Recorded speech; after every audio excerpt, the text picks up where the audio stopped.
आज संभाजी ब्रिगेडच्या वतीने जो या विजापूर रोडमध्ये आंतरराष्ट्रीय जलतरण तलाव आहे, सुमारे 4 कोटी रुपये खर्च करून हा आंतरराष्ट्रीय तलाव बांधण्यात आला।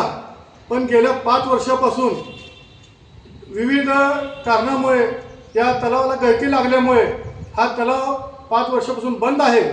त्यामुळे खोडगी रोड, जोहे सोलापूर व विजापूर रोड येथील नागरिकांना व जलतरणपटू यांना सराव करता येत नाही। जर 3.5-4 कोटी जनतेच्या कररूपी पैशाने हे जे तलाव बांधला आहे त्याची निगा राखण्याचं काम सुद्धा सरकारचं आहे, पण असं होताना दिसत नाही। त्यामुळे जनतेचा पैसा या ठिकाणी पाण्यासारखा वाहून गेलेला आहे। त्यामुळे संभाजी ब्रिगेडच्या वतीने आज या जलतरण तलावामध्ये रिकाम्या स्विमिंग टँकमध्ये पोहून आम्ही शासनाचं लक्ष या ठिकाणी वेधून घेतलं आहे।